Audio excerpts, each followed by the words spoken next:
everyone from Wilhelmshaven, Germany. We are here on a little road trip before our big event, which will be Vivarium in the Netherlands, supposedly for the last time. We used to go there like every year and also bring in some guests. And this year we brought in 3 guests, including wives and kids. And we now have Than from Tidal Gardens here in the bus with me, and Joey Ayulo from Long Island Aquarium, Todd Gardner, who's a professor for aquaculture in the US, Finn, his son, and Todd's wife as well. We are trying to organize a little bit of road trip, visiting local fish stores, usual suspects that you would like to visit with those people. And right now, we just arrived at SciReef. And SciReef is like an offspring of a scientific company that is producing, for the first time ever, sexually reproduced corals for the trade. So you will get to see some corals that in color variants that you wouldn't have seen in nature.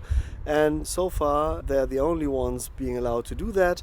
And those will be really cool corals, so let's check that out. We collect the eggs and sperm, do the fertilizations, have them develop into larvae and then settle them. At the moment we still settle them on the plastic plates and grow them out a bit, and then we transfer them onto the plates. And the Molly Millers are there for algae control? Yes. Or? Yeah. Green ones. I mean, not Molly Millers, those are self and Molly. Yeah, exactly. Yeah, these are some of my favorite fish. They reproduce really nicely. We offer them specific zooxanthellae, so that when they settle, they don't have zooxanthellae in the beginning. And what a lot of scientists do is they just put like mother colonies next to them, so they always culture it for them. Yeah, exactly. But we tried that, and that just didn't do enough. Okay. So in our tanks, the skimmer would just like remove way too much of it, and they would just not have enough algae to repopulate these juvenile corals, and they would just be like 6 weeks old and still not picked up any symbionts, and they would starve basically because they just live off what they have. We culture the symbionts individually, which is a little bit difficult as You're well. doing that here? Yes. So we culture a lot of different kinds of symbionts, and then we offer them to them. So far, every coral that you get in the aquarium trade, they all come from the wild, right? The juvenile stage, for every coral, it has been somewhere on the reef. So that stage is very important, that they get really used and shaped by the environment they grew up under. Yeah. The symbionts, the rest of the microbiome, the epigenetics, it really plays an important role. And we see it with those juveniles that they are much better adapted to the aquaria conditions than their parents are. Like when we have problems, like 99% of the problems are with the parents. Not really of with course, the it's always the parents. Exactly. We are really excited to get this started and to bring it out to customers and people with their home tanks. Of course, there's still acroporids. Like if you have never been able to keep an acropora, then like maybe this will not work for you either. Yeah. One other aspect is that you know exactly how old they are, right? And corals age. Yeah. You know, it's not like a mass conscience, like a factor that the corals do age. It's not common knowledge. Yeah. And it's very different. So some of them can live for hundreds of years, right? But some are more fast-lived, like Favia from the Caribbean. 5 years and they're maxed out basically. Now we just arrived at Deltec. So we're visiting Jan Niels right after we went to Sam. We drove down from Wilhelmshaven to Delmhorst. We'll have a look at the production and everything of the skimmers and Deltec hardware that they're selling. And Jan was so kind to already organize a little coffee table for us, including some cookies and cake. And now we're gonna see what we're gonna find at the Deltec area.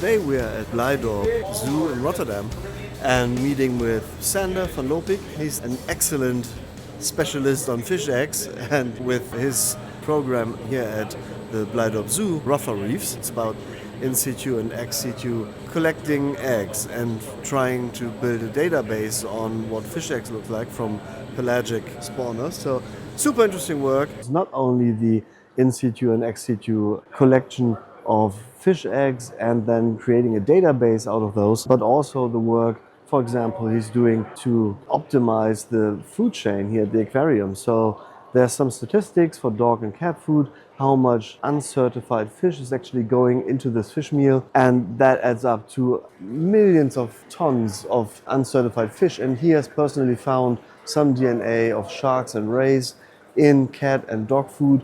So that shouldn't be the case, and now he's working on a system here to analyze which fish are actually contained, and then also to just change that diet and bring in only certified fish, so we actually know what we're feeding to those animals. And I think for that hobby pet sector, that's also a very, very big point. So now we're at the shark tank, 3.5 million liters, so just under 1 million gallons. Pretty big system with a tunnel in here. Some sharks, rays, groupers, the usual suspects. When you get the chance to go behind the scenes in a public aquarium, always do. They offer tours, just add that little extra amount of money, go behind the scenes and check it out. If you have the chance to interact with any of the staff and of the zookeepers, I can highly recommend chatting with them if you're interested in their jobs, because they're usually very happy to talk about what they do, and it gives you much better insight than just watching in front of the aquariums and not getting the idea of the intense labor and work and care that goes into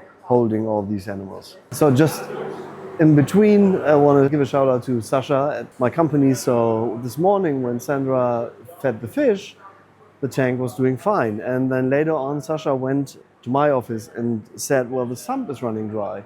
And now we're all looking for 150 to 200 liters of water, salt water. If you find it, let me know, because nobody knows where it went. There's a drain connector, the valve is closed. There's a drain on the overflow from the sump. The sump can't overflow unless you fill it up with 200 additional liters of water.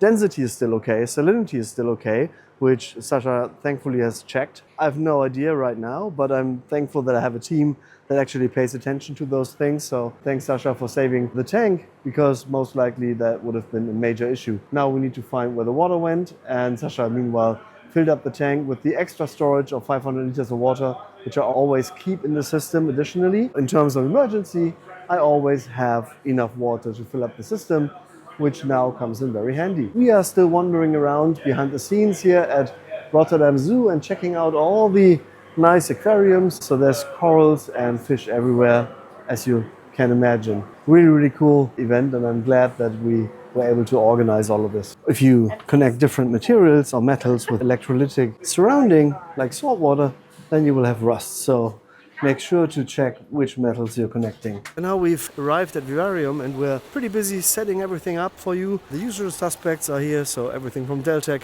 Hostings Aquaristic, Fauna Marine, New Wave, and us. So you'll see some really nice tanks that New Wave supplied. You'll see all the products from Fauna Marine, of course, and the products from Hostings, and all the products from Deltec, and all of our products. A lot to see, a lot to check out. Our brand new back wall here with all of us from the team. And there's our giant fridge with all the drinks. So that's the important stuff. We are almost ready for you, or for all the visitors. So we are expecting like a giant amount of people. Last year it was close to 14,000 people coming here for 2 days. It's supposed to be the last Vivarium, which is very unfortunate, but we still hope that there will be a lot of people, so we go with a bang. I hope for everyone that everything works out fine. There's many, many people coming to the show, and right now we still have to do some vacuuming, getting everything done, getting everything set up. Florian looks still a bit stressed out, but hello. I think he'll get back to business as well until 10, so then we'll all be there for you. Oh, Paul! Good morning, how are you? How you doing, Alex? You alright? Hello, Frank. Good morning. Guten Morgen. Guten Morgen. So you've seen that row of people standing outside waiting to get in. It's absolutely bonkers here. Vivarium 2025 is in full swing. It's crowded. It's really crowded. This morning when everybody walked in, the first room was completely full. There were no more parking spaces. They already sold more tickets than the whole last show on both days combined. We are expecting that this will be a major show and also a major loss to the industry. I really, really hope that someone will pick it up and create some kind of new Vivarium maybe, or Vivarium 2.0 to bring to Europe, because that would be a giant loss. So as you can see, there's like always people sitting here in our booth. Since we brought the big sofa and some chairs, people love that, of course, after running around the show all day long. It's crowded. It's really crowded. Day 2 at Vivarium, and as you can see, there's plenty of people already waiting to get in. So in the maze hall, everyone's getting ready basically to see all those customers and see all those aquarists and hobbyists to welcome them to their trade booths for one last time. It's so incredibly sad, but we're also incredibly proud that we have been able to support this show for so long. We just received our supporters badge again for being a platinum sponsor, this time actually for the freshwater hall as well as the marine hall, because we wanted to show our support not only to the marine aquarists but also to the freshwater aquarists. Good morning. Good morning. I'm bringing the Saga. I'm bringing the most and sunshine to your booth today. you brought the sunshine. You always bring the sunshine. Oh, thank you very much. But you also sunshine. So, what are your thoughts on the last Vivarium? Quite emotional, and it's kind of sad if it's gonna be the last one, especially that I heard it's the largest. The largest in the world. aquarium event in the world. That's quite sad because this kind of fair is always boosting small businesses as well as the bigger businesses. So I think that's gonna be a big loss. But I hope, and I'm more of an optimistic, mindset, that I hope like somebody. Yeah, your mindset is always optimistic. Yeah, we have to, but that somebody or like a team of 2-3 people can maybe continue this concept. Very similar concept, like with the I'd same. love to see that. You see that everybody actually know each other and they are caring for each other. Yeah. So yeah, I hope for the best. Let's keep our fingers crossed and have another great day here at Vivarium. Choose.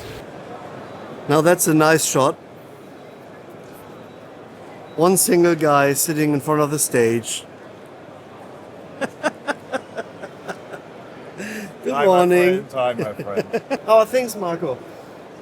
Emotional, of course, right? It's been a roller coaster this week. For us, it's been emotional too, just seeing you on the stage. So, And you're crying now. yeah, And now, finally, for the first time this weekend, I'm not crying yet. I guess you will by tonight. Yeah, I broke as well just before the doors opened. Yeah, I and, bet. It's Rough. painful, and especially since it's not a 100% volunteer decision, of course, it's painful. I've told everyone already, this becomes such a major event worldwide, and we have people here from, like I met customers from Qatar and from Greece and from the US and from England and from anywhere in Europe. It's amazing what you can achieve with just a group of idiots, right? It's Just a group of idiots. It started with one crazy idea, and it has grown to what was our dream for always. The one thing that I'm proud of is that we can stop at a peak and not at a low. That's a good point. That also, as you said yesterday in your speech, that you're stopping on your terms, sort of forcing you halfway, but it's also that you need to get your life back. Indeed. I told people that you're not working half time, so you have a high-profile job. I'm a CFO for a international, so I have 14 entities that I run globally. So that is a little bit more than 40 hours a week, and I have to travel a lot as well. And then on top, every 3 hour actually is spent with this. Yeah. And not just me, it's 10 people who do the same for the whole year.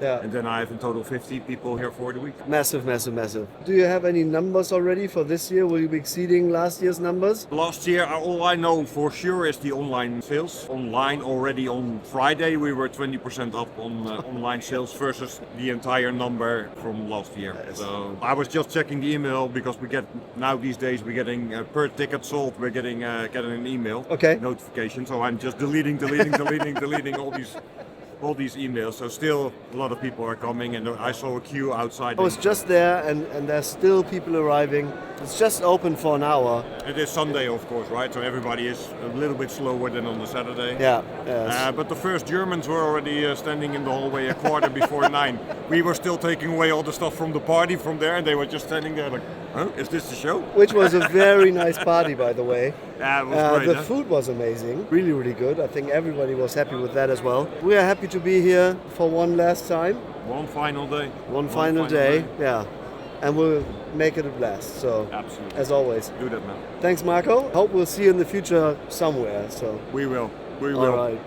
Take care. Guys. Bye-bye. Again, basically every major manufacturer, supplier is here on the stage, and you'll notice that upstairs there's also room where all the hobbyists are going and smaller breeders. So As mentioned, this show is not only for the professional guys, but it's also for all the hobbyists in the world, basically. People that are like home breeding stuff. And they are allowed to put up a table for free. Totally different ball game than you would have that at any commercial show when people are being forced to, purchase like a booth or a table for, a lot of money. And most shows that is exceeding the financial capabilities of most people. This is totally different on this show. Love it that they do it that way. This keeps it open for everyone. But the downside to that is that, as you heard in the interview with Marco, that, the people that are doing this, they're all volunteers. So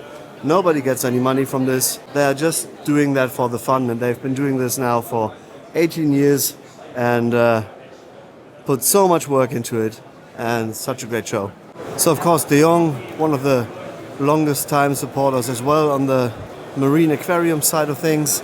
They have a huge booth as always with many of their suppliers. There's always stuff to check out on that booth as well. For now, it's almost time to tear down everything again, which is really, really sad. We're really happy that we're able to have this conference once again, one last time. Even though we still all have that hope that at some point we might be doing something similar, better. Well, let's see what happens. So far, it's been a great day. It's been a great weekend. Even the Sunday, which is usually a bit slower than all the other days, was a fantastic day today. The speakers delivered fantastic performances on the stage, and the stage was almost always full. Thank you for everyone attending. Thank you for everyone visiting our booth and having a chat with us. We even got really cool Ibiz keychains. Also, many people said thank you for the great YouTube channel, so I'm personally very happy with that. Thank you for watching and thank you so much for visiting. I hope I'll see you guys next Saturday. And for now, Mace out.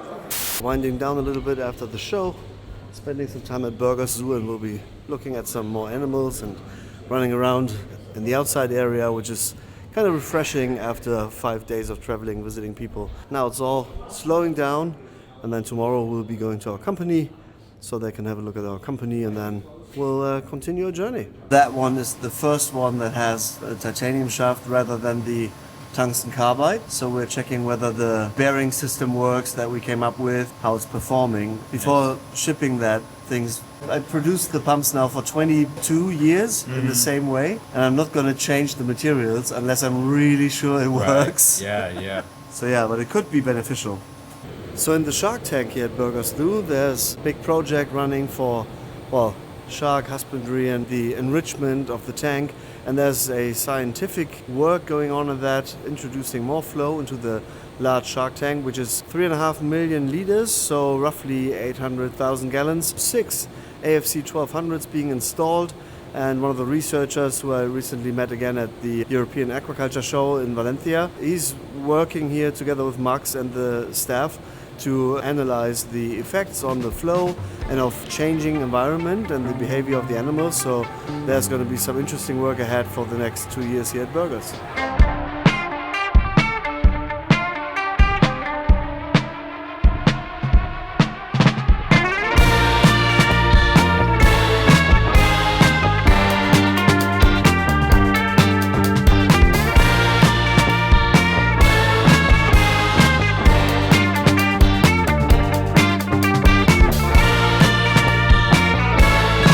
Last pictures were from Burgers Zoo, and now I'm back in the office. I brought the remaining visitors from the States to the airport last night. We went out for a nice dinner. We also earlier went to the company yesterday here at Deltec, and they had a look around. Brandy and Than were here with me on last Tuesday, and yesterday we brought in Todd and his family, and then also Joya Ulo to have a look at the company.